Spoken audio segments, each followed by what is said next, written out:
சதாசிவன் சர்பாகரன் சாதாத்துடன் காலாகரன் தாமாரி கண்ணன் கண்ணன் என்று வீரன் திகம்பரன் திரிசூலன் தில்லை அப்பரன் திருநீல கண்டனாகிய சிவபெருமானோடு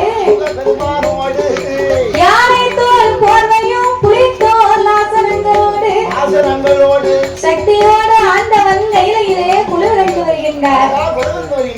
அப்படி குளிர்விருக்கும் இறைவனாகிய சிவபெருமான் 14 உலகத்தையும் இறைவன் படைத்து 224 புவனங்களையும் ஆண்டவன் படைத்தார்.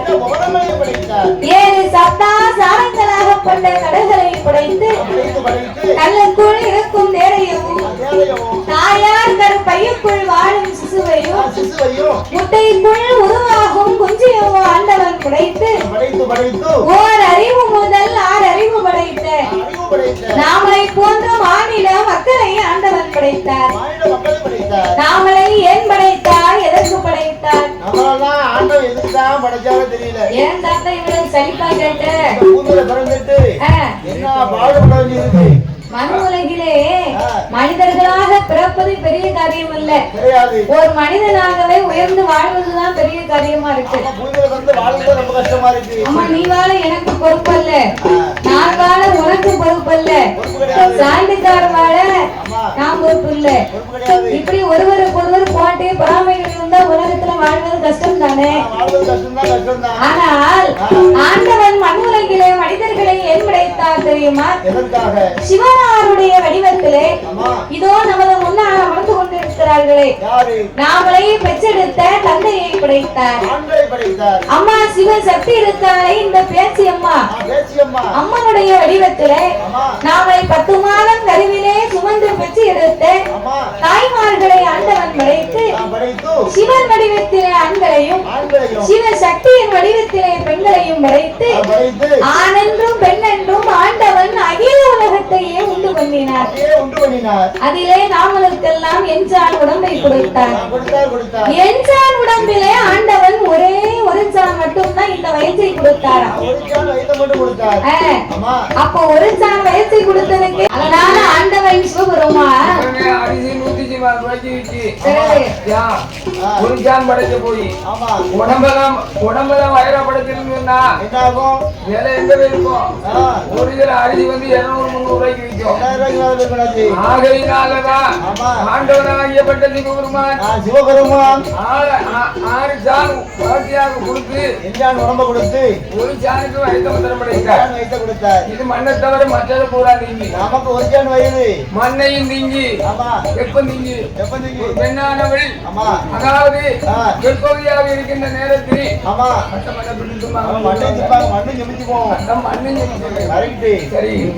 அப்போ என்சான் உடம்பிலே ராமனுக்கு ஒரு சான் வயசை கொடுத்து ஒரு சான் வயத்துக்கு தகுந்த அவரவருக்கு உழைப்பை கொடுத்து ஆண்டவன் ஊதியத்தையும் கொடுத்து வருகிறார். ஒவ்வொரு ஆண்களுக்குமே ஆண்டவன் உலகத்தில் ஒவ்வொரு திறமையை படைத்திருக்கிறார். திறமை இல்லாத மனிதர்கள் யாருமே கிடையாது.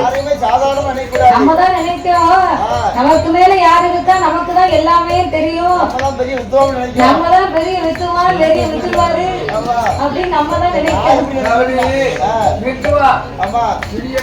அவர் வித்துவாரு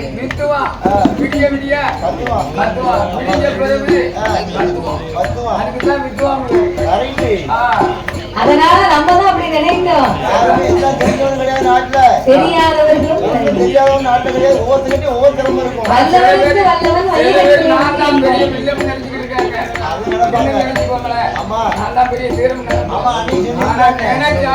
நினைக்கிறவனுக்கு தான் கேடு.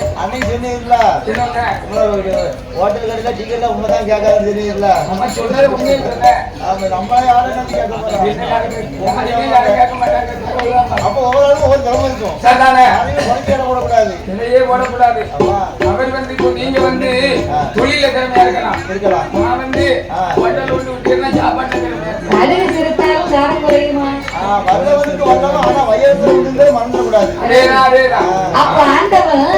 ஒவ்வொருவர்களுக்குமே ஒவ்வொரு திறமையும் கொடுத்து அதற்கு தகுந்த வேலையை கொடுத்து ஆண்டவன் ஊதியத்தையும் கொடுக்கிறார். கொடுக்கின்றார். படியலப்பார்னா என்ன? வீட்டுல கட்டில படுத்து வாயில கொடுப்பாரு. காலையில எந்திரிச்சு 10 ரூபாய்க்கு இங்க வேலை கிடைக்குமா? வேலைக்கு போனா அதுல ஒரு 20 ரூபா 10 ரூபா கிடைக்குமா? அதை பார்த்து நல்ல வயது சாப்பிட்டோமா, பிள்ளைகளுக்கு வாங்கி கொடுத்தோமா அப்படின்னு நினைக்கிறோம். காலையில 6 மணிக்கு எந்திரிச்சு ஒரு ஈய குடிச்சிட்டு பஸ் ஸ்டாண்டுக்கு போனோம். எல்லாம் படைத்ததோ மானிட மக்களுக்கெல்லாம் ஆறறிவை கொடுத்தார். 9 தத்துவங்களை படைத்து மனிதர்களுக்கெல்லாம் 3 ஆசைகளை கொடுத்து மரம், செடி, கொடி, பயிர், பொல் போன்ற இலை தாவரங்களோடு ஆடு, மாடு, கந்துகாடைகள் அதனையும் படைத்து ஈரம்பு, யானை முதல் என்ன ஒன்னா அவனுக்கு 84 லட்சம் கோடி ஜீவராசிகள். இப்படியெல்லாம் ஆண்டவன் மனு உலகிலே படைத்ததோர் மனுக்களுக்கெல்லாம் அவர் பட்டினி இல்லாமலே படியிழக்க வேண்டும் என்று ஆண்டவன் எப்படி படியிழந்து வருகின்றார். நாளை நல்ல தினை எடுத்து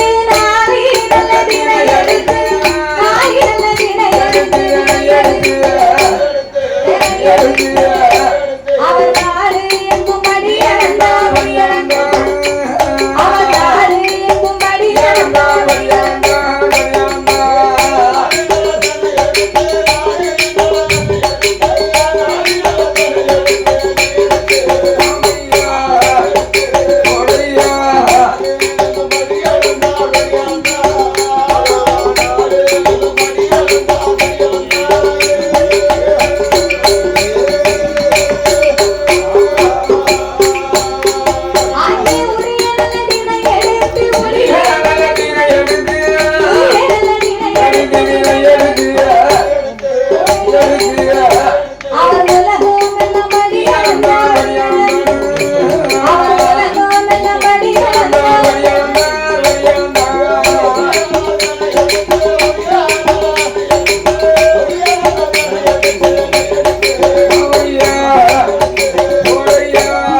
பார்வதி கொலைவிருந்து வரும் பொழுது மறுநாள் பொழுது விடிந்தது.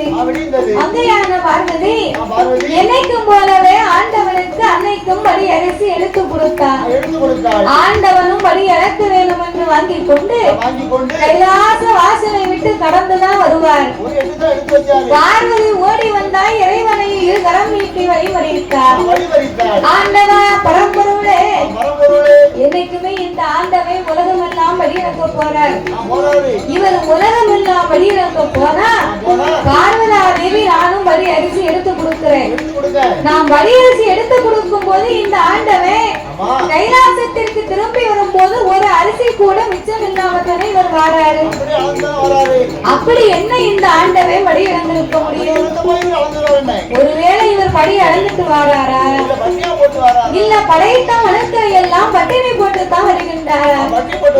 இதனையே இவரோடு சென்று நாமல் பார்க்க வேண்டும் என்று அந்த ஆதிபராசக்தி அம்பிகை அங்கையில் கண்ணி அகில ஆண்ட கோடி பிரம்மாண்ட நாயகி அந்த ஆண்டவனை வழிமறித்து சாமி ஆண்டவா ஆதிசக்தி வாசகி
என்னோட நீ வருகிறேன் என்று சொல்லுகிறாய் அம்மா.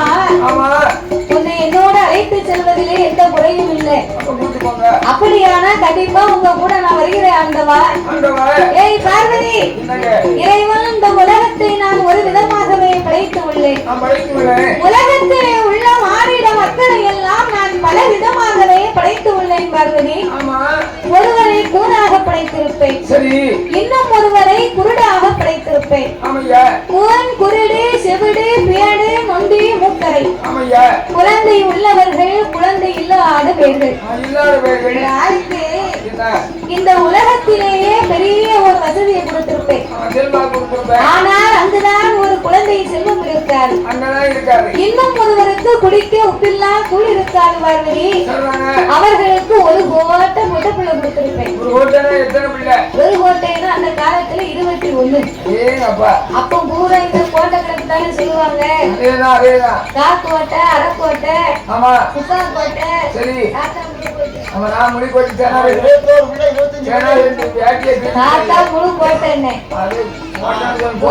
கேட்க மாட்டேன். அந்த காலம் வந்து 21 குழந்தைகளுக்கு ஏன் பெற்றெடுத்தார்களேயானா இப்போ இருக்கக்கூடிய நாகரிகம் வந்து அப்போ கிடையாது. கடவுள் கொடுக்கிறார் அப்படின்னு நம்பிக்கையோடு இதுதான் நமக்கு சொத்து சுகம் பிள்ளைகளா பெற்று எடுத்து இனப்பந்தமா கூடியிருப்போம்னு அந்த காலம் ஆசைப்பட்டிருக்காங்க. இந்த மாதிரி கட்டுமானம் கிடையாது, ஆஸ்பத்திரி கிடையாது, போக்குவரத்து கிடையாது, கட்டுப்பாடு கிடையாது. இல்ல இல்ல அந்த காலம் எதுவுமே தெரியாது. இல்ல இல்ல எது எப்படி குறைக்கணும்னு தெரியாம ஆண்டவன் கொடுக்காம 25 விடவை கொடுத்துருக்காங்க. அதனால அம்மா ஏ பார்வதி, நீ பெண்ணா பிறந்தவா, ஏழை மனம் கொண்டவா. அந்த காலத்துல குழந்தைய பிறந்தாலும் 6 7 8 குழந்தை பிறக்குன்னு சொன்னா அப்படின்னா 6வது குழந்தை பிறந்தால் 6 முகம்னு பேர் விடுவாங்க. 6வது பிள்ளைக்கு 6 முகம்னு பேர் விடுவாங்க. 10வது குழந்தை பிறக்குமானால் ஆனால் பரமசிவம் என்று பேர் கொடுப்பாங்க. பரமசிவம்னு பேர் கொடுப்பாங்க. எதற்காக பகவான் அடித்தந்தார் சொல்லி பகவான் கொடுத்தாரு. அதேதான் பண்ணிய கூட இவன் பண்ணிட்டு பகவான் கொடுத்தாரு. ஆமா, அதே மாதிரி 21 குழந்தை பிறக்கணும் வைங்க. ஆனால் ஈஸ்வரனுடைய நாமத்தை சொல்வார்கள். ஈஸ்வர நாமத்தை சொல்வார்கள். ஈஸ்வரமூர்த்தி கொடுப்பாங்க. ஒரு பிறகுகளுக்கும் ஒரு பேர்கள் உண்டு. உண்மையா பொய்யா? உண்மைதானே. அப்ப இந்த இறைவனாகிய பகவான் இப்படியெல்லாம் நான் உலகத்தை படைத்திருப்பேன். உன்னுடைய மனதாகப்பட்டது எனக்கு குணமுடையது பார்வதி. என்னோடு அண்டையான அவருக்கு என்ன ஆச்சு, இவருக்கு என்ன ஆச்சு, இந்த அம்மா ஏன் இப்படி இருக்காங்க, பையனுக்கு என்ன ஆச்சு அப்படின்னு உன் வாயை வச்சுட்டு நீ சும்மாவே இருக்க மாட்டேன். அதனால படியினத்த நேரம் இருக்காது பார்வதி. உனக்கு நான் பதில் சொல்வதற்கு தான் நேரம் இருக்கும் அம்மா. அதனால நீ கைலாசத்தில் அமர்ந்து கடவுள் நான் சென்று திரும்பி வருகிறேன். என் இறைவன் பகவான் சொன்ன அதை கேட்காத பார்வதா தேவி இறைவன் மீது சந்தேகப்பட்டு படியிழப்பை பரிசோதனை பார்க்கணும் என்று யாரை வரவழைத்தார்? அந்த ஆதி சக்தி பார்வதி ஆண்டான பரிசோதிக்க விஸ்வகர்மாவை வரவழைத்து என்னுடைய விஸ்வகர்மா என்னுடைய வார்த்தைக்கு சித்திரமா சப்புச்சு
அப்ப இவர் படியில ஏதோ குறை இருப்பதுனாலதான் நம்மள வேண்டாம் வந்தாரு.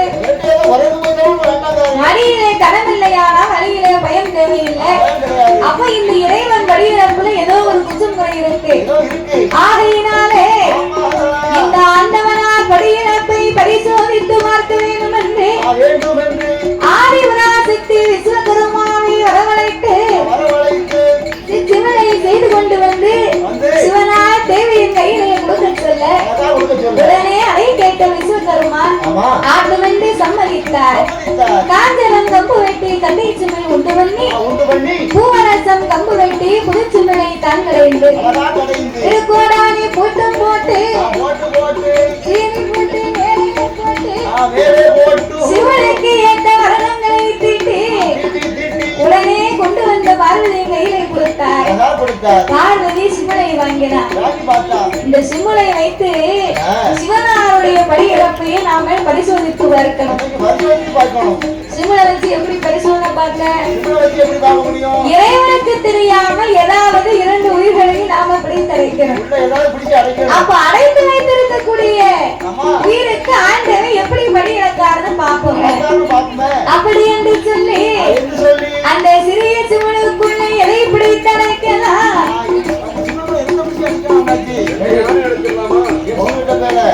சிவன் இருப்பதா ஒரு எலுமிச்சை வடிவம். அது ஆணையை பிடிச்சு அடைக்க முடியுமாப்பா? குதிரையும் அடைக்க முடியாது. மண்டையில மூளையே இல்லை.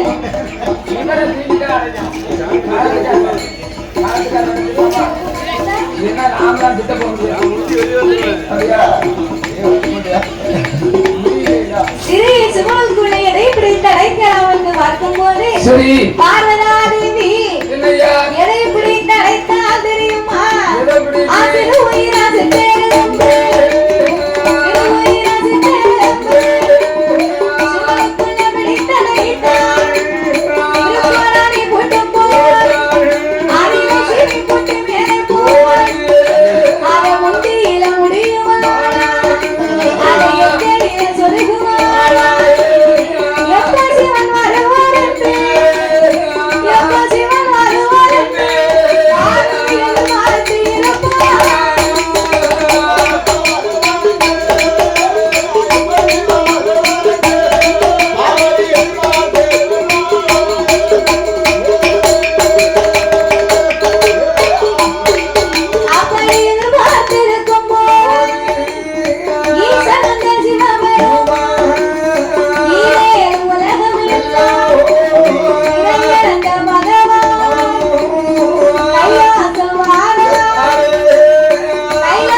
என்னைக்கும் நம்ம பலியிழந்து வந்தோம்னு சொன்னா இந்த ஆண்டவனுக்கு பாதபூஜை முடிப்பா, நமக்கு பலிவிடையை செய்வா, வாங்கன்னு கேட்பா, நமக்கு வந்தனம் செய்வா. ஆனா பார்வதி இன்னைக்கு அப்படி இல்லை. நீட்டின காலை மடக்காமல் கவிழ்ந்த தலையை நூறாமல் உழைந்த கூந்தலை அள்ளி முடியாமல் தலைவிரி கோலமா அமர்ந்திருந்தார். கண்ணீரும் கவலையும் கொண்ட கட்டழகி அமர்ந்திருக்க பார்வதி ஏன் அப்படி இருக்கான்னா, நம்ம கவலைப்பட்டு இருந்தா தான் இந்த ஆண்டவை என்னன்னு கேட்பாரு. சில வீட்டுல பொம்பளையே சில காரியத்தை சொல்லி பாப்பா, சில காரியத்தை கேட்டு பாப்பா, எதுக்குமே சரியா வரல, அந்த காரியம் நடக்கல வை, உடனே தண்ணீரை வலிப்பா. தண்ணீரை வலிச்சா என்னாவும் அந்த ஐயாவுக்கு மனசே இறங்கிடும். பார்த்துக்கோ, சில பேருக்கு தண்ணீர் கண்ட உடனே கவலைப்படுவாங்க, ஐயோ நம்ம மனைவி கவலைப்படுதால கஷ்டப்படுத்திட்டோமே அப்படின்னு நினைப்பாங்க. நல்ல மனுஷனா இருந்தா கல்லஞ்சிக்காரனா இனிவாரு, உங்களுக்கு வேலையே இல்லாம போயிடுவார்.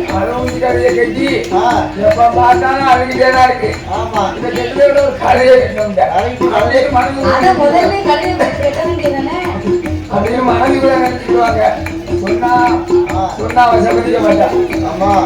அதே போலவே இந்த பார்வதா தேவி ஆகப்பட்டவா ஆண்டவன் வரக்கூடிய வழியிலே சிறு உயிரை பிடித்து ஆணருமையும் பெண்ணருமையும் சுமனுக்குள்ள போட்டு முந்தியில முடிஞ்சு அரட்டு இந்த ஆண்டவன் இடுப்புல சொல்லி ஈஸ்வரன் முன்னால கால நீட்டி இருந்தார். ஆண்டவே பார்த்தார். என்னைக்கும் இல்லாம இன்னைக்கு பார்வதி இப்படி எல்லாம் இருக்க வெட்டிலாம் போடுறாங்க. அப்பா ஆதி சக்தி வாழறியா, ஆதி சக்தி வாழறியா, அரணாருக்கு முன்னாலே கண்ணீர வடிப்பா, அவன் கண்ணீர வடிப்பா, அம்மா கவலை கொண்டிருப்பா.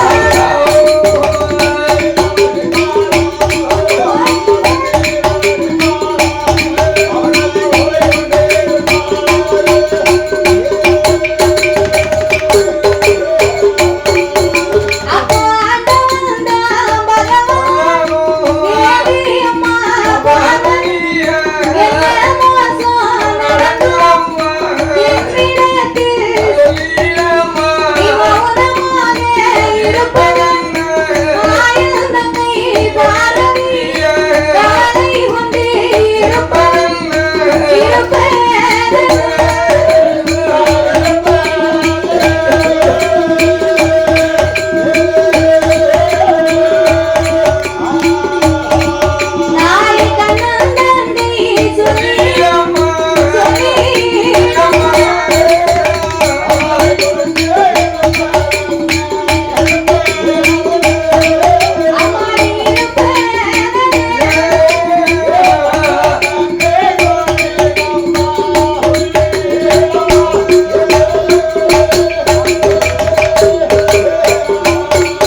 கூப்பிட்டு என்ன வாங்கன்னு கேட்ப வந்தனம் செய்வ. ஆமா இன்னைக்கு தலைவரி கோலமா ஆண்டவன் முன்னால இப்படி உட்கார்ந்திருக்கே, உனக்கு என்ன ஆச்சு? என்னமாச்சு? தேவர்கள் மூவர்கள் யாராவது இடுக்கம் செய்தார்களா? செய்தார்களா? ஆண்டவா, என்னையா? ஈரேழு உலகத்திற்கும் இறைவனுக்கும் இறைவனின் மனைவி அல்லவானார். ஆமா அப்படி இருக்கும் போது உங்க அருளால எனக்கு ஒரு குறையுமே கிடையாது. அப்ப உடனே எப்படி மகனமா இருக்க? நீங்க உலகமெல்லாம் படியிறந்து வாரம்னு போனீங்களே, ஆமா போனேன். எந்த வயதுக்கெல்லாம் ஆண்டவனே நீர் படியிறந்து வந்தீர்? என்னமா சின்ன பிள்ளை தினமணியாக கேட்க? ஏ பார்வதி, என்னமா? இந்த உலகத்திலே என்னால் படைக்கப்பட்ட மனுக்கு அத்தனைக்கு ஆண்டவன் நான் படியிறந்திருக்கேன். வந்தேனம்மா. முட்டைக்குள் உருவாகும் குஞ்சுக்கும், ஆமையா. கல்லுக்குள் வாழும் தேவைக்கும், ஆமா தாயாதர் பையுக்குள் வாழும் சிசுவுக்கும் சிவபெருமா நான் படியிறந்திருக்கேன். பார்வதி, ஆமா உருவத்தால ஒரு பாறையாகப்பட்டது பெரியது. பெரியது. அந்த பெரிய பாறைக்குள்ள சின்ன தேவை தவத்த வளருதுன்னு சொன்னா அது யாருடைய மகிமை? யார் மகிமை? அது இந்த இறைவனுடைய செயல். ஆமையா. ஒரு பெண்ணாகப்பட்டவள் கர்ப்பவதியாகும் காலத்துல 3 மாதம் 4 மாதம் 5 மாதமும் தள்ளுங்க. 5 மாதம்னு சொன்னா அவள் அறவயிறு பூரணம். ஆமா அவளே நிக்க செடைச்சு இருக்க செடைச்சு இருக்கும் போது அந்த அம்மா வயிற்றுக்குள்ளே 10 மாதம் முச்சும் வச்சு ஒரு வாழனோ வாழகிய வந்து பிறக்கிறவன்னு சொன்னா அது யாருடைய செயல்? அது இந்த இறைவனுடைய செயல். ஒரு கோழியானது முட்டையிட்டு 22 நாள் வரைக்கும் அடைகாத்து அதற்கு பிறகு முட்டைக்குள் இருந்து ஒரு கோழி குஞ்சு வருதுன்னு சொன்னா அது யாருடைய செயல்? அது இந்த இறைவனுடைய செயல். அப்போ ஆண்டவன் சிவபெருமான் முட்டைக்குள் இருக்கும் குஞ்சுக்கும் ஆங்கொட்டைக்குள் இருக்கும் வண்டுக்கும் சிவபெருமான் என் உயிரும் தப்பாமல் நான் இறை இழந்திருக்கேன். அம்மா, என் மீது உனக்கு என்ன சந்தேகம்? ஆண்டவா, நீங்க உலகமெல்லாம் வழியிழந்தேன் என்று சொல்லிக் கொண்டே இருக்கிறீர்கள். ஆனா இன்னைக்கு உலகத்துல ரோட்ல பாருங்க, சில பேரு சோறு கஞ்சின்னு பிச்சை எடுக்காங்க. அவங்க எல்லாம் ஏன் அப்படி இருக்காங்க? பார்வதி, எவன் ஒருவன் என்னை மதியாமல் தலை வணங்காமல் அன்னத்தை மதிக்காமல் இருக்கிறார்களோ அவர்களுக்கு ஆண்டவன் நான் ஒருபோதும் வழி இழப்பதில்லை. ஒரு கட்டிய மனைவி வந்து அழகா சோத்த பைய குழம்பு வச்சு ஒரு லைட்டு போட்டு கொண்டாந்து சரி கொடுத்தாங்கன்னா என்ன ஆகும்? அத கட்டிய கணவன் வந்து 2 லைட்டு வாங்கி ஒரு கும்பிடு போட்டு அந்த சாப்பாட்டை சாப்பிடணும். அதை விட்டுட்டு என்ன குழம்பு வச்சு என்ன சோறு வாங்கிருக்க அப்படின்னு கொடுத்த சோத்தை தூக்கி தூர வீசினாம்னா என்ன ஆகும்? அவனுக்கு கஞ்சி கிடைக்குமா? சிவன் சித்தன் இல்லாதவன் அவன் சுத்தப்பட்டினை. அம்மா, சாப்பாட்டை மதிக்க கத்துக்கிடணும். நம்ம வயிறு இன்னைக்கு நிறையுதுன்னு சொன்னா ஒரு வாரம் சோறு இருந்தா தானே வயிறு நிறையும். அதாவது அந்த சாப்பாட்டுடைய அருமை எப்ப தெரியுமா? நம்மளை பொறுத்த வரைக்கும் ஒரு 7 மணி 8 மணிக்கு நல்லா சாப்பிட்டுட்டு நமக்கு முடிஞ்சது ஒரு 3 இட்லி சாப்பிட்டுட்டு ஒரு 9 மணிக்கு நெல்லு வைக்கணும்னு வச்சுக்கோயேன். சில கோயில்ல 1 மணிக்கு முடிஞ்சிடும், சில கோயில்ல 2 மணிக்கு முடியும், சில கோயில்ல 3 மணியாவது 6 மணி வரைக்கும் படிக்க வேண்டியிருக்கு. அப்போ சில கோயில்ல 3 மணி 4 மணி வரைக்கும் படிக்கணும்னு வை. படிச்சு முடிச்சுட்டு கோயிலையும் சாப்பாடு இருக்காது, எல்லா வீட்லயும் கதவு அடைச்சிருவாங்க, இடம் கொடுத்திருப்பாங்க. சாப்பாடு வாங்கி வச்சா இருக்கும், வாங்கி வைக்கலன்னா என்ன ஆகும்? சில நேரம் வாங்கி வச்சாலும் கெட்டு போயிடும். அப்ப போய் படிச்சு முடிச்சுட்டு 4 மணிக்கு இந்த வயல் பசியில போய் எங்கடா சாப்பாடு கிடைக்கணும்னு சுத்தி விடுவோம் பாரு. பழைய சோறு கிடைச்சாலும் போதும்டான்னு இருக்கும். அப்ப என்ன சாப்பாடு கிடைச்சாலும் உரப்புறத்து குழம்புக்கு கூட்டு இல்ல என்ன இருந்தாலும் இல்லனாலும் அந்த சாப்பாட்டை கண்ட உடனே தெய்வம் அமிர்தமா தெரியும்.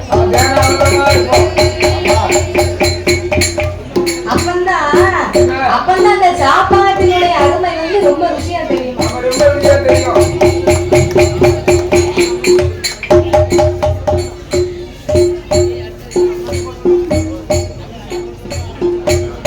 அதனால சாப்பாடு என்னைக்குமே நம்ம மதிக்க கத்துக்கிடணும்.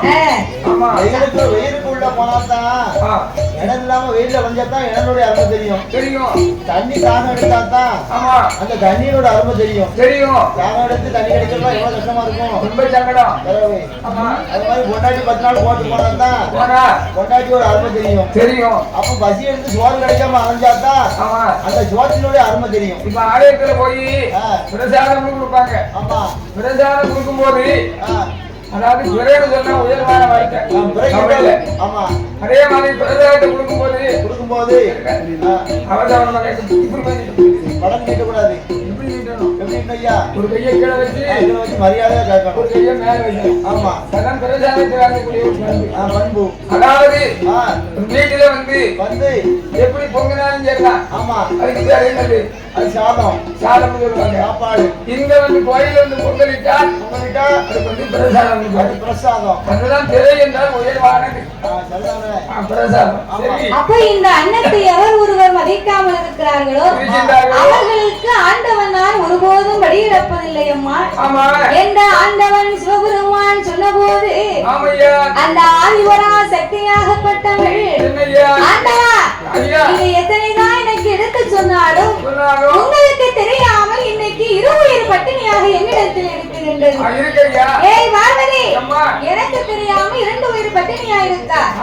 ஏடி அம்மா பார்வதி ஏடி அம்மா பார்வதி என்னுடைய வார்த்தைகளே சந்தேகம் உனக்கு சந்தேகமா இருந்துமா பட்டினியா இருக்கிறேன் உயிரை பிடித்துவோ நானும் சொன்னவோ அதை கேட்ட பார்வதியா உன்னாலைய வளைக்காம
அதுல ஒரு எறும்பு தின்னு மட்டும் தின்னு விட்டு மீதம் தலைக்கு வைத்து படுத்துக் கொண்டு ஒரு எறும்பு ரெட்டவாய் போட்டு படுத்திருக்கு.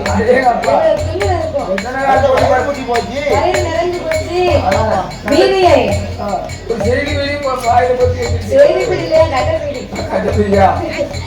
அப்ப இந்த எறும்பாகப்பட்டது இத்தனையும் இப்படி பசியாறு நிற்கிறது. அப்படி இருக்க ஆண்டவனாம் வழியனக்கிறேன் இப்படி சொல்லிட்டியா அம்மா? என் மீது சந்தேகப்பட்ட பார்வதாதேவி தாயே கல்லக்குள்ள இருந்தாலும் கல்லக்குள்ள இருந்தாலும் கடவுளறியமாயவில்லை சிவனுக்குள்ள இருந்தால் நான் சிவனறியமாயவில்லை ஆரைக்குள்ள இருந்தாலும் ஆரைக்குள்ள இருந்தால் அம்மான அறறியமாயவில்லை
மூத்தவகை கணவரிலே முதல் பிள்ளையா உனக்கு தந்தை என்பார்களே அந்த கணவரி தாயின் குணத்தை மாதிரியே தலைமகன் என்னும் கேட்டு ஊரகத்திலே சந்தி சந்தியா போய் அமர்ந்து இருக்கிறார். தாயின் குணத்தை மாதிரி கொள்ள நடுவே எங்க போயிருக்காங்க? ஒரு பெண்ணுக்கு இருக்கக்கூடிய நான்கு வகை குணம் அச்சம், மடம், நாணம், பதிவு. இந்த நான்கு வகை குணம் படைத்த பெண்ணு வேணும்னு விநாயகபுரமாய் ஊரகத்திலே சந்தியில போய் அமர்ந்து விட்டார். சரி, மூத்த மகன் தான் போயிட்டான். இந்த இரண்டாவது திருமகன் வடிவேலவன் ஆறுமுகன் அவனாலும் நம்ம பக்கத்துல இருக்கானே, அவனும் நம்ம பக்கத்துல இல்ல. விநாயகபுரமாய் ஒரு பெண்ணு வேணும்னு கேட்டார், பரவாயில்ல. ஆனா வடிவேலவனும் ரெண்டு பெண்ணு வேணும்னு சொல்லி அவர் குன்று மலையிலே போய் அமர்ந்து விட்டார். அதனால மூன்றாவது பிள்ளையை உனக்கு உத்தனை எடுத்தேனையானார் உனக்கும் வரைக்குள்ள அது எனக்கும் வரைக்குள்ள வார்த்தை. அதனால எந்த வரம் கேட்டாரு, எந்த பிள்ளைகளை மட்டும் கேட்டாரு என்ற ஆண்டவன் சொல்லிக் கொண்டிருக்க இந்த அழகான நேரத்திலே பாடும் 6 பேர்களுக்கும் பரிசளிக்க வேண்டும் என்று அலங்கார பந்தலிலே சிங்கார வேலையிலே பாடும் நாமை ஆதரித்த அன்பு உள்ளம் அருமை செல்வச்சிமான் எனது அருமை தாத்தா, அன்பும் பண்பும் பாசங்களும் நிறைந்து பாசமுள்ள எனது தாத்தா சேரம்மா நன்னகரத்திலே சிறப்பு வச்சு வாழ்வாங்கி வாழ்ந்து வரக்கூடிய செல்லத்துறை என்று சொல்லக்கூடிய தாத்தாவின் அன்பு கரத்தாலே நாமளுக்கு 6 பேர்களுக்கும் இணைந்து ஒரு மலர் மாலையை கொண்டு வந்து மாணிக்க மாலையாக அறிவித்து அதோடு ஒரு பொன்னாடியை கொண்டு வந்து போசி 21 லட்சத்தை 2 கோடியாகவே நாமளுக்கு அறிவி கொடுத்துள்ளார்கள். தாத்தாவுக்கு சொந்த ஊரு திசைமலை பக்கத்துல சண்முகபுரம். ஆனா இருக்கிறது சேலத்துல பூர்வீகம் வந்து இந்த திசைமலை சண்முகபுரம் தான். முதல்ல தாத்தா சேலத்துல இளம்பிள்ளைக்கு போகும்போது நம்மளை பார்த்திருந்தாங்க. அதுக்கு முன்னாலே போன் போட்டு பேசி நல்லா இருக்கியா அப்படின்னு அடிக்கடி நம்மளை பேசுவாங்க, நல்லா விசாரிப்பாங்க. சேலம் போன உடனே மறுபடியும் வீட்டுக்கு ஒரு நாள் பார்க்க வந்திருந்தாங்க. ஊருக்கு வந்தா வாங்காம வீட்டுக்கு போக மாட்டாங்க.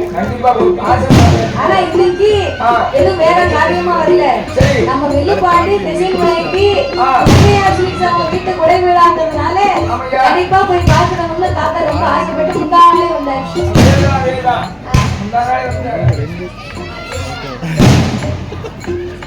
அதனால தாத்தா சேலத்துல இருந்து நாம வந்து எனக்கு பரிசுகளும் பட்ட பலகாரங்களும் வாங்கி வந்து நேற்று வந்தவங்க கோயில வந்து எங்கேயுமே போகல, எங்கேயும் போகாம மறுபடியும் திருவிழா முடிஞ்சு சாயங்காலம் அங்க வந்து காத்து இருந்தாங்க. மறுபடியும் நம்ம கூட வரும்போது கோயிலுக்கு வந்தாச்சு.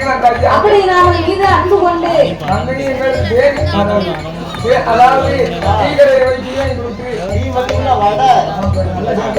நாம 3 வடை சாப்பிட்டேன்.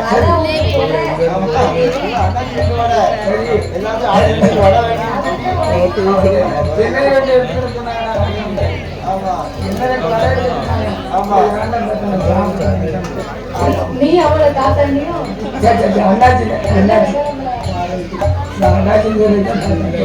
அப்படி நம்மளுக்கு ஆதரித்த செல்வச்சிமான் செல்லத்துறை தாத்தாவின் அனுகரத்தாலே அவளுக்கு பரிசு கொடுத்து பாராட்டி நாமளை அன்போடு ஆதரித்து உள்ளார்கள்.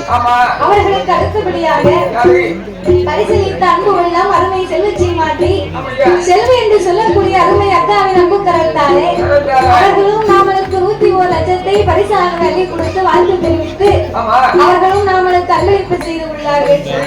அவர்களுக்கு அடுத்தபடியாக நாமளை ஆதரித்த அன்பு உள்ளம் பணம் கொடுத்தார், ஆனால் பேரை சொல்லவில்லை. போன வருஷமும் இதே மாதிரி நமக்கு பணம் கொடுத்தாங்க. ஆனா எவ்வளவு கேட்டு பார்த்து பேரையே சொல்ல வேண்டாம்னு சொல்லிட்டாங்க.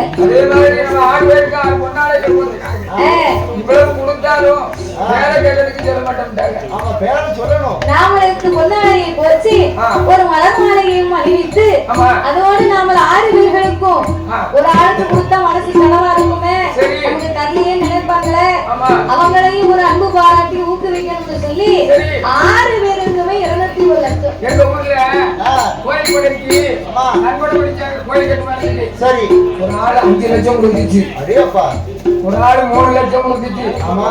ஒரு ஆள் 2 லட்சம் கொடுத்துச்சு. ஒரு ஆள் 1 லட்சம் கொடுத்துச்சு. ஆமா.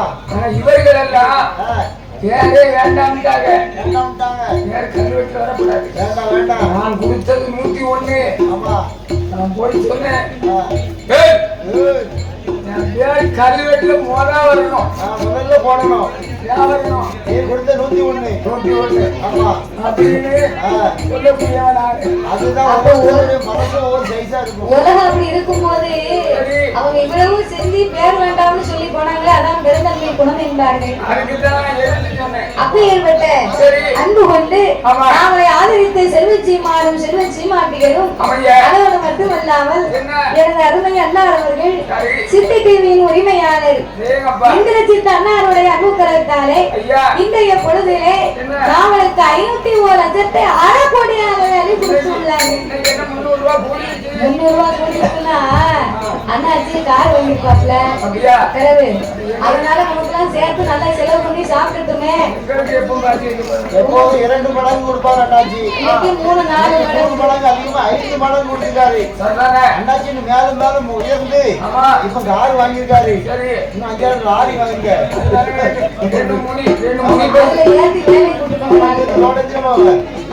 மகாராஷ்டிரா போயிருவோம்.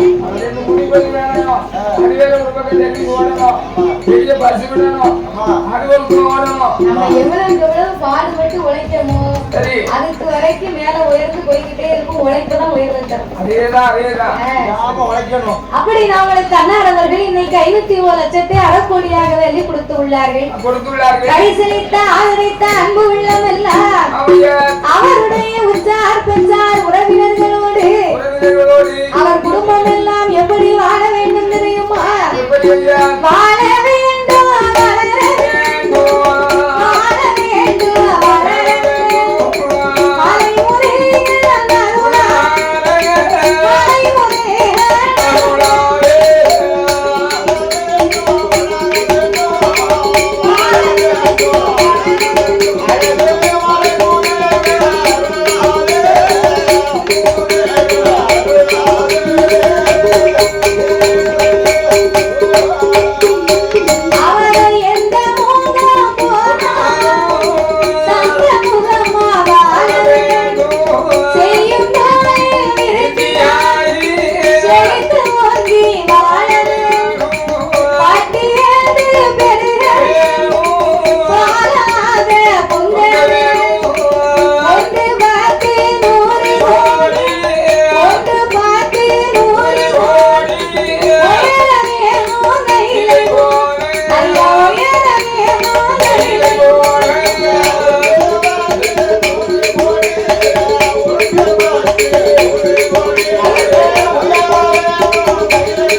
சென்றதோர் இடங்கள் எல்லாம் சிறப்பு வச்சு 1 10 ஆகி 10 100 ஆகி 101 கோடியாகவே உயர்ந்து என்னென்றைக்கும் இந்த வடக்கு திசை சுடலையாண்டவர் அருளாளே வாழ வேண்டும், வளர வேண்டும் என்று ஐயாவை வணங்குகிறோம். ஐயா அப்படியாகவே இருக்கும் போது ஆதிகையில ஆண்டவனாகப்பட்ட சிவபெருமான் பார்வதா தேவி 3வது பிள்ளையை முக்கண்ணை உணர்ந்தான் உடைத்தேனையான அந்த பிள்ளையால உனக்கும் மதிப்புள்ள எனக்கும் மதிப்புள்ள அதனால எந்த வரம் கேட்டாலும் எந்த குழந்தை கேளாதம்மா, கோடி வரம் கேட்டாலும் குழந்தை வரம் கேட்காது என்று ஆண்டவன் சிவபெருமான் சொல்ல அப்பம் பார்வதா தேவியானவா சாமி ஆண்டவனே பகவானே ஆண்டவனே பகவானே ஆதிசக்தி வார்த்தைகள் என்னிடத்தில் வாழைக்குள்ளே எந்த பிள்ளை எனக்கு மலை வைத்து விளையாடு மலை வந்து எனக்கு சிரித்தனான விளையாடு சிசுறு வந்து எனக்கு கொஞ்சினான விளையாடு கொஞ்சினான விளையாடு தாயை குழந்தை வந்து எனக்கு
பரவாயில்லை. என் கூட இருக்கோ இல்லையோ, ஆமா, எவ்வளவு எழுதப்பட்டாலும் பரவாயில்ல. விவகாரம் பண்ணினாலும் பண்ணாவிட்டாலும் எனக்கு 2 பிள்ளை வேணும்னா கண்டிப்பா வேணும்னா ஆண்டவன் பார்த்தார். பார்த்தால் தாயே கையில இருக்க மாட்டான், கையில இருக்க மாட்டான், கட்டிக்காரங்க மாட்டான், என்னையவோ மறிக்க மாட்டான், என்னையவோ மறிக்க மாட்டான், இளையோ இருக்க மாட்டான், பிள்ளையாக தாயே பேருக்கு வந்தார்.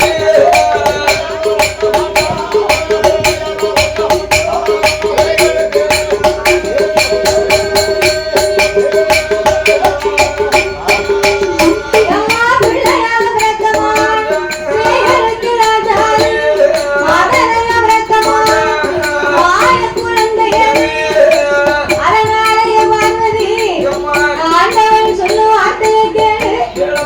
அவன் கையில இருக்க மாட்டான், கட்டுக்கு அடங்க மாட்டான், உன்னைய மதிக்க மாட்டான், என்னைய மதிக்க மாட்டான், உலகத்துக்கு அவன் அடங்க மாட்டான். 3வது ஆம்பளை பிள்ளை பிறந்த என்னாவோ? மூணாவது ஆம்பளை பிள்ளை பிறந்துச்சுன்னா ஒரு வீட்டுல முத்தக்கல்ல பேசுறவங்க சொல்லுவாங்க. மூணாவது ஆம்பளை பிள்ளை ஆவே ஆவாது. அதனால அம்மா நான் சொல்லுவதை கேளு. மூணாவது பொட்டை பிள்ளை வந்தா ரொம்ப செல்வாக்கா இருப்பாங்க. 3வது பொன் பிறந்தா முத்தம் எல்லாம் ஒண்ணு என்பார்கள். பொண்ணு என்பார்கள். 3வது ஆம்பளை பிள்ளை பிறந்தா ஆமா, முத்தக்கல்ல பேசுறவங்க சொல்லுவாங்க. குடும்பத்தை ஒரு வழி பண்ணி விடுவான். பிறகு அதனால வேற ஏதாவது வரத்து கேளு, நான் உனக்கு தரேன். அதான் கொடுங்க. ஆண்டவா, என்ன? கண்டிப்பா எனக்கு பிள்ளை வரணும்னா வேணும். மூணாவது பிள்ளை தான் வேணும். கர்த்தால் சிவ பஞ்சாயத்து போட்டு கட்ட பேரும். அதனால தரித்திரம் அறியாத பெண்டிரும் கோபத்தை அடக்காத வேண்டும்னா யாரு?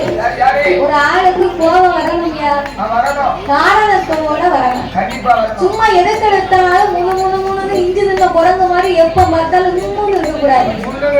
பிறகு யாரை பார்த்தாலும் ஆணோ பெண்ணோ யாரை கண்டாலும் முதலாவது சிரித்த முகத்தோடு, யாரை விரோதியா இருந்தாலும் வீட்டுக்கு வந்தவங்க முதல்ல வாங்கன்னு கேட்க பழகணும். வாங்கன்னு கேட்டதுக்கு பிறகுதான் என்ன காரியம்னே பேசணும். அதை விட்டுட்டு நான் என்ன நீ என்னன்னு நினைக்க கூடாது. சில பேர்லாம் ஆம்பளை வேலைக்கு போயிட்டு வீட்டுக்கு வந்தா வேலையில உள்ள பென்ஷனை வீட்டுக்காரம்மா மேல காட்டுவாரு. உனக்கு என்ன வேணும்? அந்த டாக்டர் என்ன பாடுபடுத்துவாரு? ஏட்டி மூட்டி பேசிட்டு காப்பி வேணுமா, ஓட்டு வேணுமா இல்ல? காப்பி வேணுமா, என்ன வேணும்? ஒண்ணு வேண்டாம். ஒண்ணுமே வேண்டாம். உன் வேலையை பாரு. ஆமா, காப்பி வேண்டாம், ஒண்ணு வேண்டாம். அப்படி இருக்கு. வேற நான் இல்ல, ஏற்கனவே டென்ஷன்ல இருக்கு, நீ குடுகுடுன்னு இருக்க.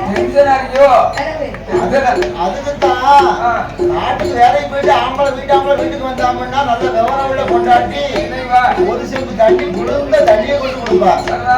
அந்த தண்ணியை வாங்கி அவர் ஃபுல்லா குடிச்சாருன்னா அவர் அங்க பூரா கொண்டு போகும்.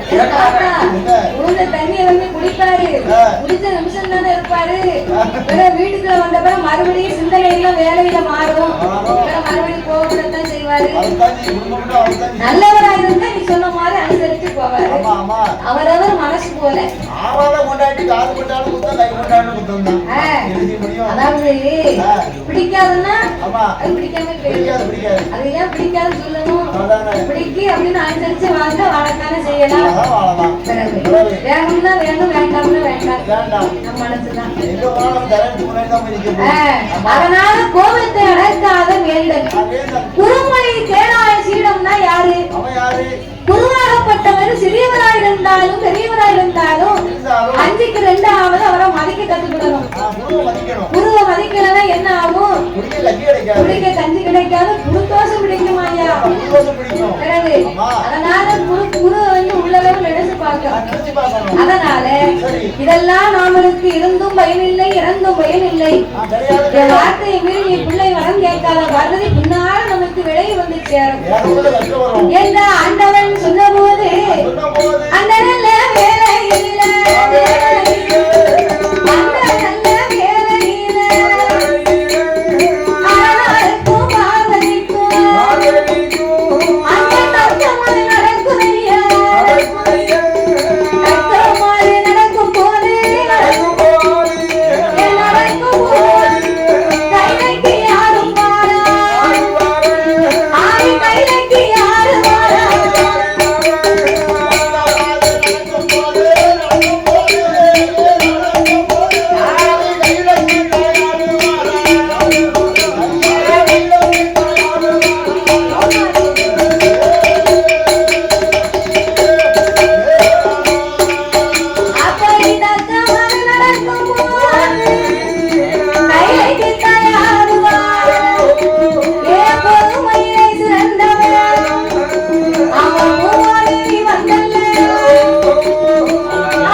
வருகிறார். அப்ப 2 பேருக்குமே பிடிவாத சண்டை வந்த உடனே கையிலே கடவுளுக்கு முன்னாலே இதோ நாமளை எல்லாம் சுமந்து கொண்டிருக்கிறாரே பொறுமையிலே சிறந்தவள் அம்மா பூமாதேவி கைலாசத்திற்கு வந்தார். பொறுமை என்பது கடலிலேயும் பெரியது என்பார்கள். பொறுத்தார் பூமி ஆழ்வார் என்பார்கள். அந்த பொறுமைங்கிறது பூமாதேவிக்கு தான் ரொம்ப பொருந்தும் போதுக்கும் இருக்கு.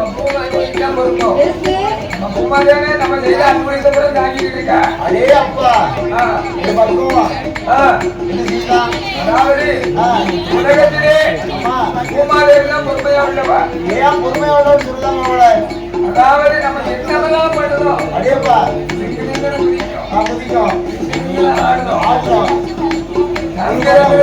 ஒரு பக்கம் வீடு கட்டுறதுக்கு வேட்டை வச்சு கோடி வேட்டை வச்சு கோடி வச்சு நடத்தி கோடி கல்ல உடைக்கும் கல்ல உடைச்சு வெட்டி அழுத்தோம். அப்ப வெடி வைக்கும். ஆமா. வீட்டுக்கு வாரம் தோண்டுதோம்.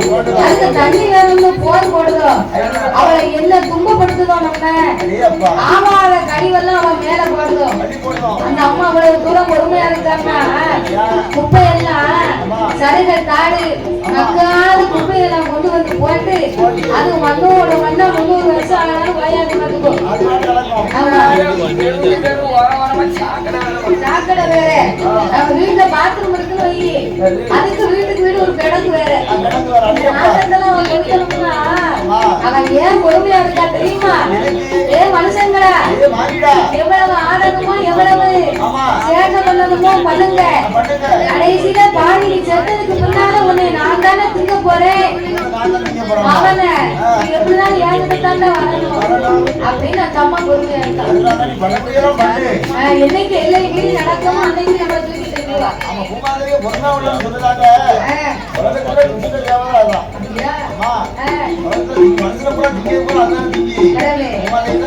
அதனால பூமாதேவி கைலாசத்திற்கு வந்து ஆண்டவனையே அடிபணிந்து வணங்கி ஆண்டவா பரம்பொருளே உலகம் என்று சொன்னா எப்படி இருக்க வேண்டும்?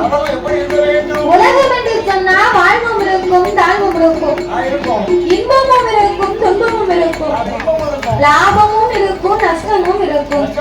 தெய்வம்னு ஒண்ணு இருந்தா தீய சக்தின்னு ஒண்ணு உண்டு. இரவுன்னு ஒண்ணு இருந்தா பகலுன்னு ஒண்ணு உண்டு. ஏற்றம்னு ஒண்ணு இருந்தா இறக்கம்னு ஒண்ணு. அப்ப எதிர்மறையான இந்த உலகத்துல மனிதர்களுக்கு பிறப்புன்னு ஒண்ணு இருந்தா இறப்புன்னு ஒண்ணு இருக்கணும் இல்லையா? ஜனனம்னு ஒண்ணு இருந்தா மரணம்னு ஒண்ணு இருக்கணும். ஆனால் அன்றைக்கு ஆண்டவன் படைத்த உலகத்திலே ஆதி ஒரு காலத்திலே சிவன் படைத்த உலகத்திலே மானிடர்களுக்கு சாவே கிடையாது. ஐயா சாவே கிடையாதுன்னா எப்படி வாழ்ந்தாங்க?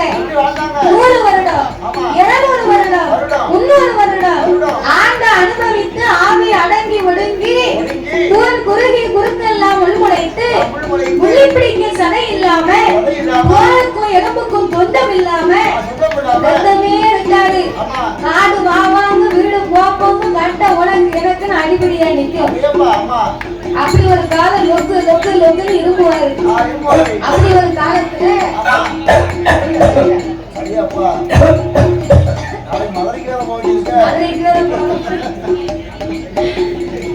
நாளைக்கு மதுரை இல்ல நாளைக்கு சிவகங்கை போய் மறுபடியும் வரும்போதுதான் மதுரை இப்படி லொக்கு லொக்குன்னு இரும்புறாரு. அப்போ அப்படி ஒரு அந்நிய காலத்துல 300 வருடம் ஆச்சு அந்த உடம்பு எப்படியா இருக்கும்? ஆண் மாத புள்ள மாதிரி குறுகிருமா அந்த உடம்பு. அந்த குறுகின உடம்ப அந்த கால வீட்டுக்கு வீடு மாடாக்குழி போட்டு கட்டி இருக்காங்க. மாடாக்குழி ஏன் போட்டு கட்டினாங்க? வீட்டுக்கு வர பத்தி ஒரு மாவாட்டி மருமகா மருமகா அந்த வீட்டுக்கு வரக்கூடிய மாவாட்டி நல்ல மாவாட்டி இருந்தா என்ன செய்வா? இந்த மாடாக்குழிக்குள்ள வீடு வாசல முழுகுனான்னா அப்ப பூரா சாணி தர இப்ப பூரா ஒரே டைல்ஸ்.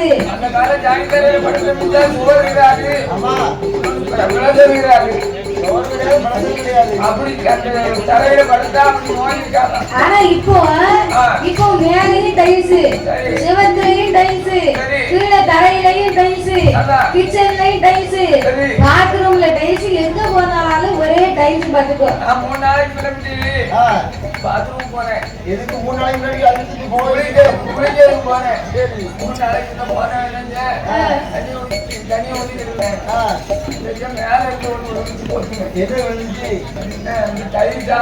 டைல்ஸ் ஒட்டி வச்சிருப்பாங்க மேல வந்துருக்கும். சரியா ஒட்டல ஒட்டி. ஒட்டனோட இருக்க. ரெண்டே டைல்ஸ் போடுறாங்க. அப்ப ஒட்டனார் எவ்வளவு அழகா டைல்ஸ் ஒட்டி இருக்காரு பாத்துக்கோ. மேல ஒட்டி இருக்காரு. நான் வெட்டினா டைல் போட்டுருக்கு. உனக்கு கடல் ஒட்டி வச்சிருக்காரு. ஆமா அது மாதிரி டைல்ஸ் வந்து வலிக்கி விடும். ஆமா டைல்ஸ் மேல விட அது வேறங்கற. வீட்டுக்கு மாமியா வந்தான்னு வைங்க. மாமியா வரும்போது நீ சொன்ன மாதிரி பாத்ரூம் போனாலும் கிச்சன் போனாலும் தண்ணி கொட்டி கிடக்குது வைங்க. சரி அவ காலை வச்சு வலிக்கி விழுந்தாலும் ஆமா கிளி கிடக்கு.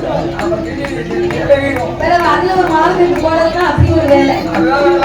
ஆனா அப்ப அப்படி கிடையாது பாருங்க. பசு மாட்டு சாணி எடுத்து நல்லா அந்த காலம் வர்ணம் போட்டு மொழுகுவாங்களாம்.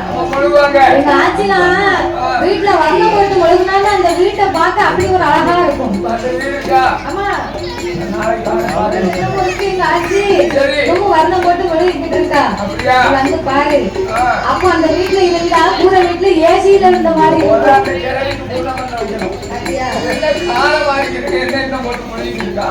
அவளுக்காவது அவ வர்ணம் போட்டு மெழுகுவதை பார்க்கறதுக்கு நம்ம எல்லாம் கொடுத்து வச்சிருக்கு நினைக்கிறோம்யா. நம்ம வார காலத்துல அதெல்லாம் பார்க்க முடியாது.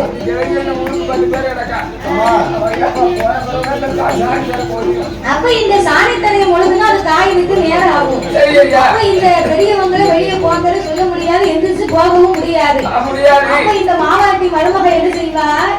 மாமியாரையும் மாமனாரையும் தூக்கி அந்த மாடாக்குழிக்குள்ள வைப்பா. காலை காய்ச்சதுக்கு பிறகு வெளியே தூக்கி வைப்பா. நல்ல மருமகனா உள்ள வைப்பா, வெளியே இறக்குவா. ஒரு மாதிரி ஒன்னே மாதிரி அகப்பிடிச்சவனா எரிவா. ஒரு பொம்மானை வைத்து வீட்டுக்குள்ள ஒரு குழியை தோண்டி பானையை பறிச்சு 2 பேரையும் தூக்கி உள்ள வச்சு உலமுடிய போட்டு மூடி மேல மண்ணை மேலே வீட்டுக்குள்ளே குழியை தோண்டி பறிச்சுக்கோ வச்சுக்கோ. ஐயா என்ன வேலையும் பார்க்க விட்டுதான் ஒரு பண்டை வாங்கிட்டு விட்டா திங்க முடியல. ஒத்தையில கண்ணு மட்டும் முடிச்சுட்டு நம்மளே நம்ம வேலை ஒண்ணுக்கு ஆகாது. அன்னமாகாரம் தண்ணி எதுவுமே எடுக்காது. மரம் பொம்மை மாதிரி இருக்கும். கண்ணு மட்டும்தான் இருக்கும் பாத்துக்கோ. அவ்வளவுதான். அதனால அந்த காலத்துல இப்படி எல்லாம் உயிரோட இருந்திருக்காங்க. பூமாதேவிக்கு உயிர் சும்மா அதிகமாகி போச்சு. அப்போ எனக்கு உயிர் சும்மா அதிகமாக என்னால பூமி வாரத்தை தாங்க முடியல. ஆண்டவா எவ்வளவுதான் பொறுமையாலுமே எனக்கு நீங்க குறைச்சிட்டாங்க.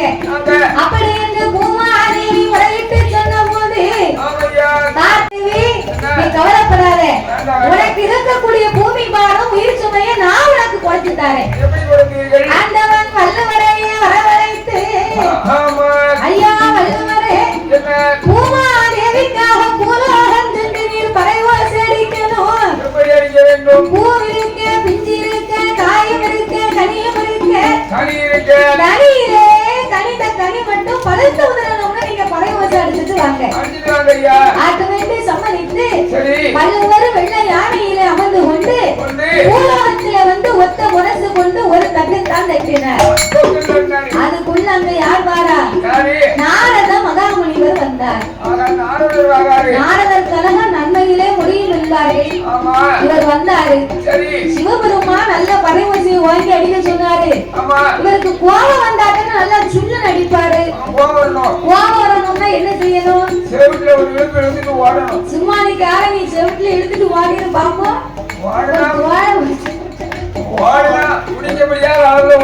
ஒரு ஆளு கோவம் வரணும்னா அவர் மாத்திரை எடுத்து போட்டு இருப்பாரு. அந்த மாத்திரை குடிக்கிட்டு ஓடி போயிடணும். உள்ளவங்களுக்கு அதெல்லாம் கோவமே வராது.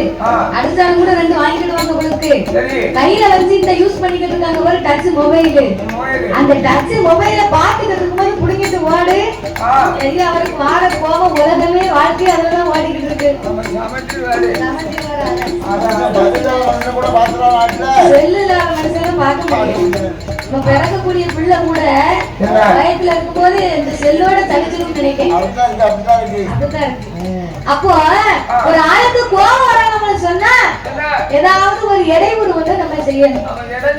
என்னை சின்னந்திர பாடல்களை வரவழைத்து அப்பாய பாடல்களே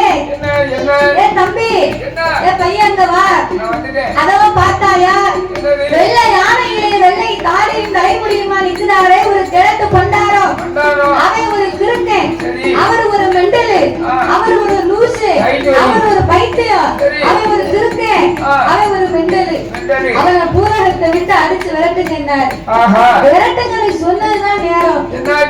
பூரா கல்லு கட்டியுமா எடுத்து எரிய ஆரம்பித்தாரு. கல்லவருக்கு அடித்த அடிகள் தாங்க முடியாமல் நாவு தடுமாறி பறை ஓசையவே மாற்றி அடிக்கின்றார். ஆண்டவன் எப்படி அடிக்க சொன்னார்? பூ இருக்க, பிஞ்சு இருக்க, காய் இருக்க, கனி இருக்க, கனியிலே கனிந்த கனி மட்டும்தான் பழுத்து விடணும்னு படமா அடிக்க சொன்னார். ஆனால் நாவு தடுமாறிய வள்ளுவரோ அவர் எப்படி அடித்தார் தெரியுமா? சாமி பூவோரிர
பெண்ணாகப்பட்டவர் தன் வயத்திலே சுமக்கக்கூடிய 40 நாள் கற்பு. பிஞ்சு என்று சொன்னா பிறந்த 6 மாத குழந்தை. தாய் என்று சொன்னா அங்குமில்லாம இங்குமில்லாம நடுத்தரவாதி. கனின்னா உன்ன மாதிரி ஒரு தாத்தா. கனியிலே கனிந்த கனின்னா அவன் நம்ம குளத்துக்கார மாதிரி. அதனால பழுத்த பழமும் பழுத்த வானாலும் அப்போ பூலகத்திலே அத்தனை உயிரும் வாழ்ந்து மடிந்த உடனே பூமாதேவி பெண்கொடிக்கு திடீர்னு எல்லாம் ஆண்டு மடிந்து பார்த்தியா? பூமாதேவிக்கு என்ன செய்யணும்னே தெரியல. என்ன செய்யணும்னு பூமாதேவிக்கு தெரியல.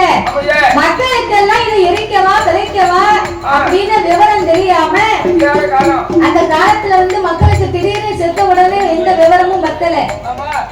ஏன் பத்தலைன்னா முன்ன புண்ண கடந்திருந்து பார்த்திருந்து செஞ்சிருந்தாங்க உங்களுக்கு விவரம் தெரியும். கோயிலுக்கு போனாதான் சாமி எங்க இருக்குன்னு தெரியும். அப்ப இந்த பூமாதேவிக்கு ஊரகத்தில் இறந்த பிறகுகளின் எண்ணிக்கை அதிகமாக அதிகமாக 40 நாள் கர்ப்பம் அடைந்தது. பிறந்து 6 மாத குழந்தையும் ஆண்டு மடிந்தது. மணவளையில் இருக்கும் மாப்பிள்ளையும் ஆண்டு போனார். இன்னைக்கும் பேப்பர்ல போடுவாங்க சில நாள் மணக்கோலத்தில் மாப்பிள்ளை இன்னைக்கு பிணக்கோலம் அப்படின்னு கட்டில என்ன போட்டிருப்பாங்க. கீழே விட்டு சின்னாத்தா போனா மேல விட்டு பெரியாத்தாலும் சேர்ந்து போறா. ஏதியில போவாளுக்கு ஒரேல போக முடியல. ஊருக்குள்ள இருக்க வரைக்கும் ஒரே ஊர்க்குரணி. ஆமா எவ்வளவு புரிய படிக்கேன்னு பேசுவா. கைலாசத்துக்கு போய் அங்க பேச ஆள் வேணும் பாரு. அதனால அவளையும் சேர்த்தே கூட்டு போவான். அப்ப இந்த பூரகத்துல எல்லா உயிரும் வாழ்ந்து மடிந்த உடனே பூமாதேவிக்கு பிறச்சுமை எண்ணிக்கையை தாங்க முடியாம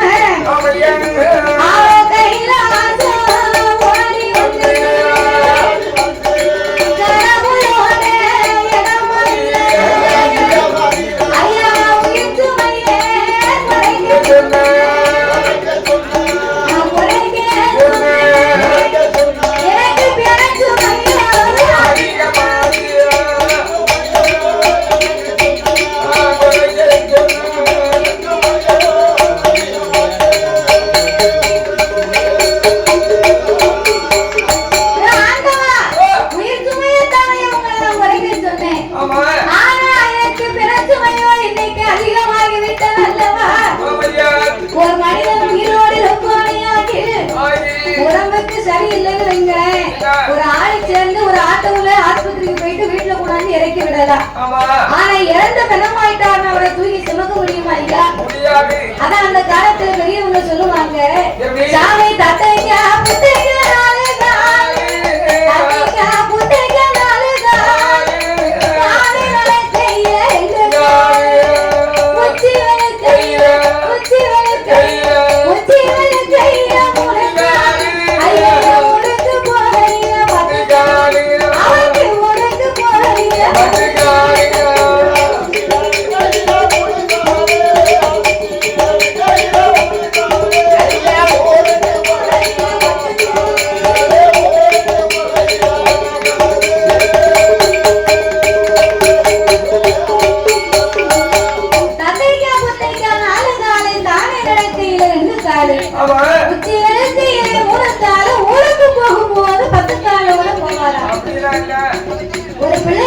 அடுத்தது பிறந்து ஒரு வயதுக்குள்ள 2 காலை முட்டி போடுவார், 2 கையை ஊடுவார்.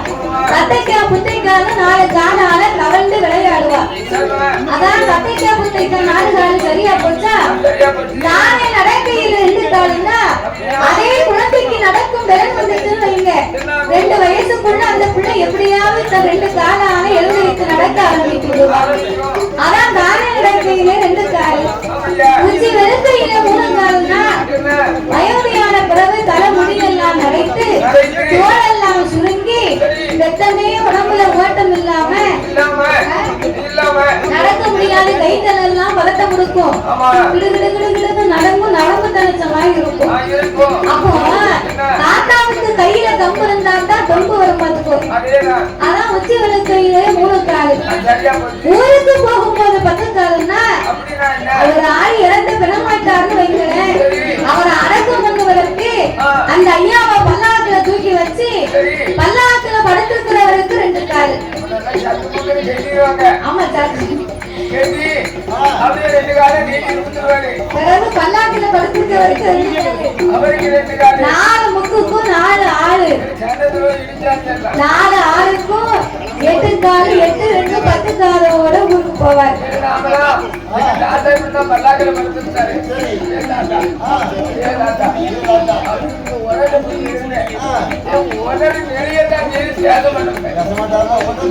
அவர் ஊருக்கு போறவங்க போறாரா, நீ அவரை சும்மா இருக்கலாம்ல.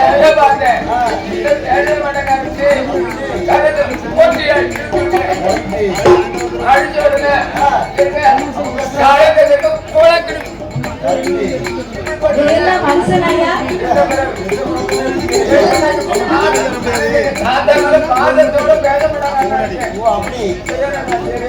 அதனால அந்த ஊருக்கு போனா திரும்பி வர்றதுக்கு டிக்கெட்டே ஒரு நாள் கிடையாது. ரிட்டர்ன் டிக்கெட் போட முடியாது. டிக்கெட் நம்ம வேணும்னா எடுத்து போறவங்களும் இருக்காங்க. ஆனா கனவுலா கூட்டு போறதுதான் நல்லது. பாத்துக்கோ.